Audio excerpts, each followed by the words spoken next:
we are following through at a higher level than anticipated on our 2016 housing levy. And so we want to make sure that folks in the community know that we have been efficient and effective at using those dollars. And we want to show them how that 2016 levy has been put to good use. Well, that's Seattle City Council member Teresa Mosqueda touting the accomplishments of the 2016 Seattle housing levy and letting the council know that crafting a new 2023 version, as that 7-year levy expires, will be a top priority this spring. So how big of a levy is the city considering here? Also, will Seattle finally emerge from the shadow of a consent decree looming over its police department? Plus, why does Mayor Bruce Harrell need a $280,000 consultant to help him express his position on sound transit alignment? Well, these stories and a few other Easter eggs you want to stick around for, too, on this early April version of Seattle News, Views, and Brews, your coffee break political podcast. I'm Brian Callanan. I'm a host on Seattle Channel. The views expressed here are mine, all mine. And I am back with Erica C. Barnett of Public Cola as David Croman continues to take some family time off. Erica, always good to see you. I need to check in on this one. Which meetings are more exciting these days, Seattle City Council or Burien City Council? You've been covering some fireworks recently. Yeah, I don't know if exciting is the word I would use, but it's definitely, it's pretty raucous down there in Burien. They've been debating what to do about an encampment that has been that until this week was located outside the Burien City Hall and Library building. Those folks were moved out of there and immediately, set up an encampment, set up their own tents again nearby. Hold that thought. I want to make sure that quite all right. These are the Easter eggs I'm talking about here. Got it. All right, okay. Well, more on what's happening in B-Town in just a little bit. Thank you, Erica, for being here. Thanks also to City Grind Espresso, our background noise sponsor for the audio podcast. Find them on the first floor of City Hall. Thanks also to our show patrons, the SNVB sticker campaign, ready for you. You can get your very own decal for just $5 a month pledge. Angie, Cindy, I'm sending out stickers your way this week. Thanks for your support. Send back a photo, if you would, of the decal so I can tell everyone just how stuck I am on you. And finally, thanks to Converge Media, our partner for the video version of the podcast. Check it out on Converge Wednesday nights at 7. Off we go with right here, right now. Well, a Seattle City Council update for this week. For the immediate future, the Finance and Housing Committee meeting will be canceled and replaced with the understudy known as the Select Committee on the 2023 Housing Levy. Mayor Harrell is talking about tripling the size of that levy, raising it up to $970 million. He made that announcement last week. So the owner of a median-priced house in Seattle pays $114 for this levy today. With the new proposal, you'd be paying about $390. Erica, I just want to start with this idea of why is this number so big? What kind of rising costs is the city dealing with? Why does Seattle need to triple what it's asking for with the housing levy? Yeah, the housing levy is, something that provides, thousands of new homes every time we renew it. And the last time the city renewed it was, as you said, in 2016. Between 2016 and now, though, the price to construct apartment buildings, which is mostly what the housing levy builds, has really increased dramatically. So when you're looking at, almost $1 billion, what does that get you? Well, not as much as you might think. In real terms, the housing levy ended up overperforming. So it built, somewhere near 3,000 apartments, homes last time. And this housing levy is supposed to build around 3,100 new homes. And so we're talking about a tripling of the levy for not that much more actual housing. So there's the cost of construction. There's also just the fact that there are some new things in this housing levy that I think other housing levies did not anticipate, like the need to operate and maintain and pay people to run all that new housing. So they're upping investments in that this time. Right. And the high cost of land, too, certainly a big part of what's going on with this price tag, too. And just looking at this, Erica, I know Seattle voters really like to vote yes on stuff, but this levy, as popular as it has been in the past, even when it was doubled back in 2016, I'm just trying to figure out, how are voters going to react to this big price tag? Yeah, they certainly wouldn't put this on the ballot if there had not been polling testing out various levels. And so, I know there's polling that shows that up to a billion would probably pass. I think over a billion, it gets a little more iffy. But I mean, there is solid polling out there that says that people will vote for this. And I would just editorialize a little and note that although this is, a large increase in the property tax for housing, our property taxes in Seattle are relatively low compared to the rest of the country. And of course, we don't have an income tax here, so we rely heavily on regressive things like property taxes and sales taxes. But $300, Right. give or take, over the course of a year is not that much money. Now, I know that it's cumulative and that property taxes add up, but I think people are likely to look at this and say, Yeah. it's worth it. We can't not build housing. Just in looking at this, I know you've reported Seattle's payroll tax on big businesses, otherwise known as Jumpstart. Of course, that's supposed to be going towards affordable housing. Now we also have this new social housing measure that voters just passed, getting in on the action too. This bigger question of how many affordable housing measures do we need? Are voters going to get confused by all these different pieces floating around? Some thoughts about that. I think voters are definitely confused already. I think, it's really hard to keep track of all the different ways that we pay for housing. I think that at a certain point, to your question about whether voters will support this tripling, at a certain point, I do think people are going to start asking, why does housing cost so darn much? I gave some of the reasons, but there are other ways to pay for housing, and the social housing initiative, outlined one possibility, which is just acquiring buildings that already exist, which is much cheaper than what we do through the housing levy, which is to build entirely new buildings from scratch. So, I think that there are lots of different options for providing housing.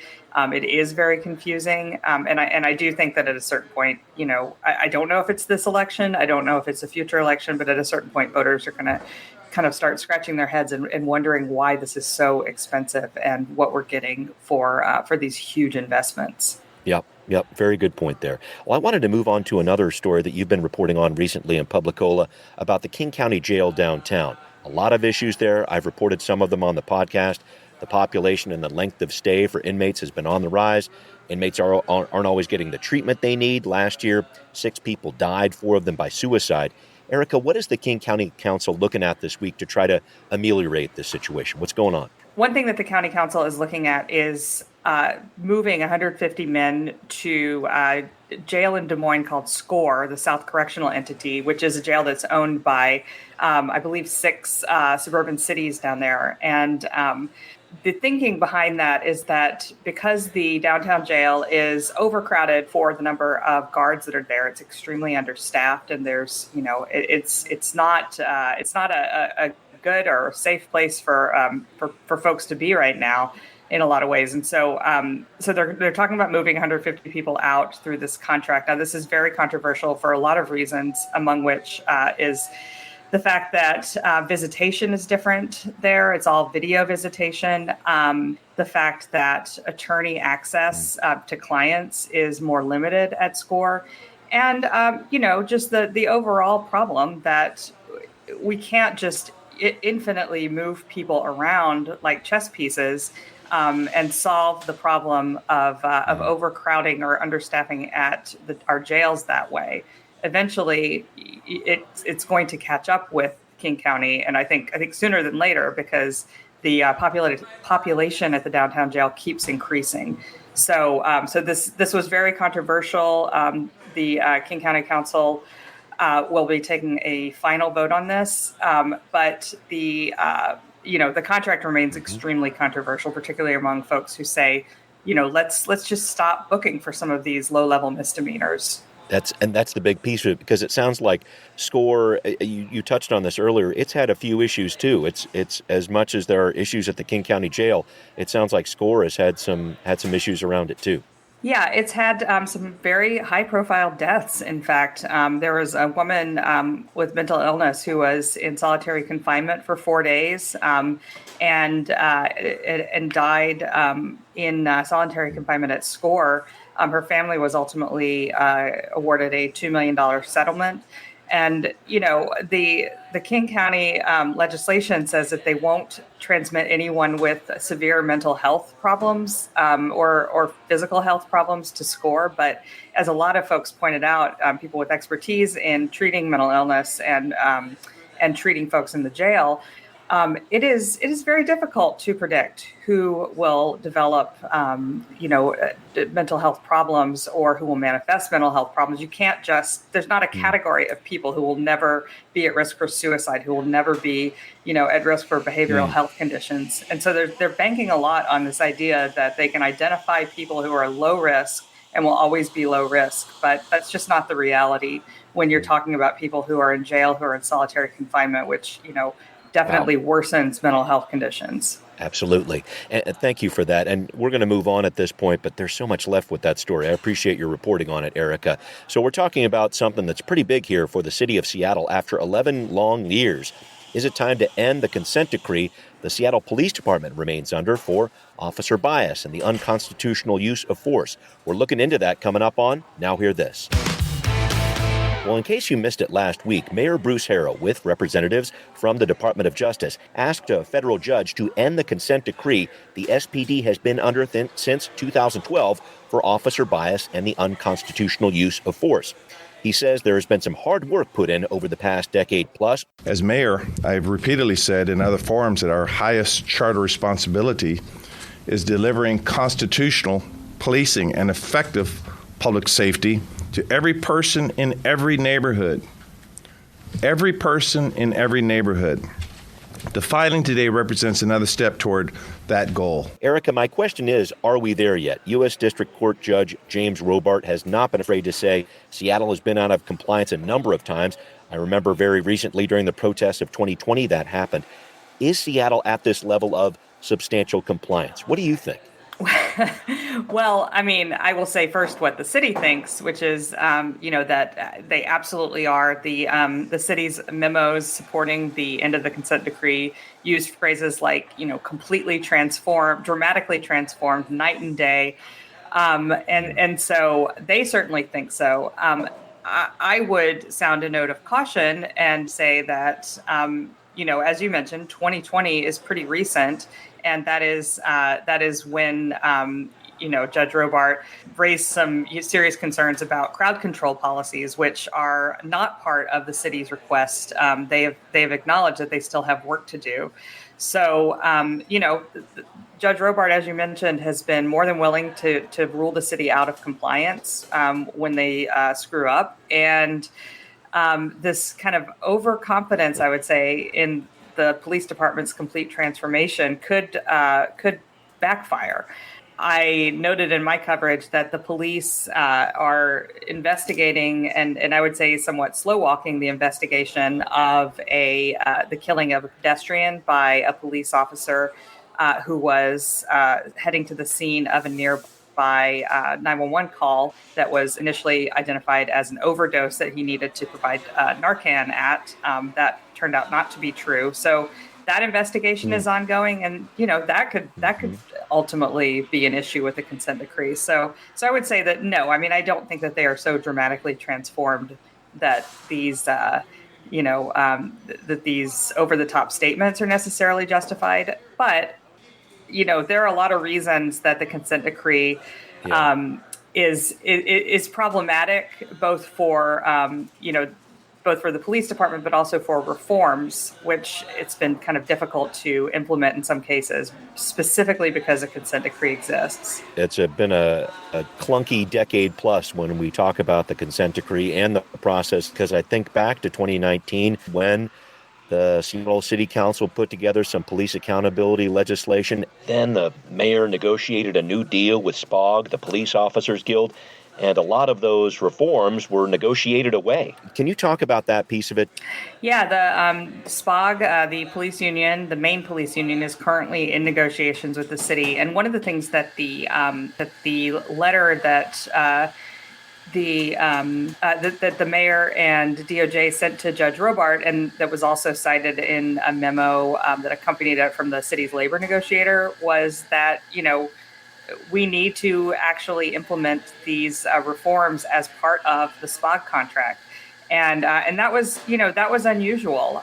The Seattle Police Management Association adopted some reforms around discipline in their contract. And, the agreement that the city proposed says, look, we've got to negotiate similar reforms around arbitration, around transparency, and around misconduct in the SPOG contract. Now, as you mentioned, in 2017, the city adopted a bunch of reforms that got overturned the next year in the SPOG contract. So I would say, Right.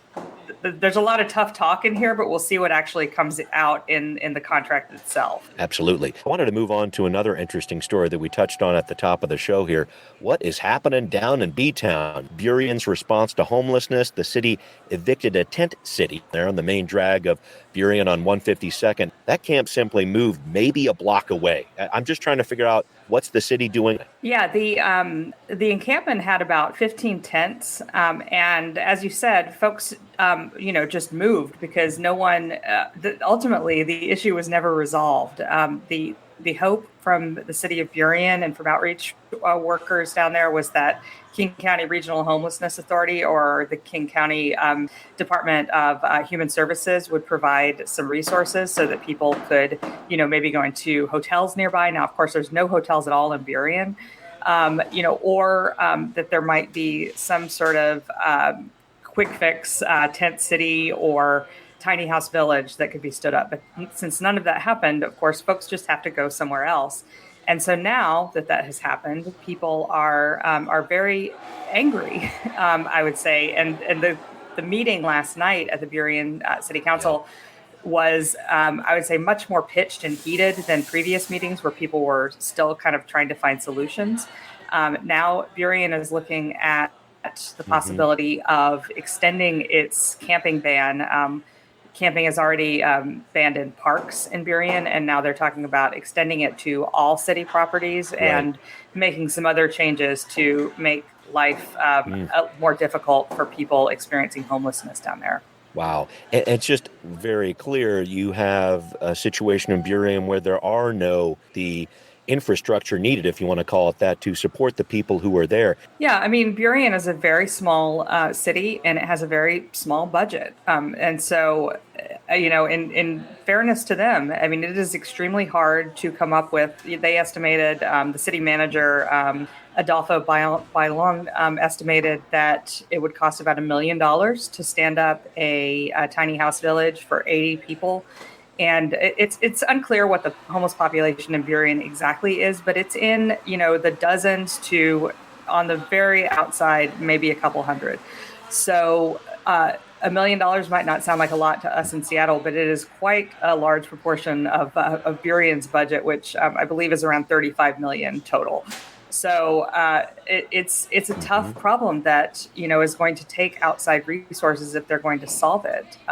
Meanwhile, the King County Regional Homelessness Authority is very focused on downtown Seattle and its Partnership for Zero effort to essentially eliminate visible homelessness downtown. So I think that is one reason that the request for money from KCRHA fell on deaf ears. Yeah, that's a great point. There's so much action happening in downtown Seattle for the KCRHA. What happens to these outlying communities?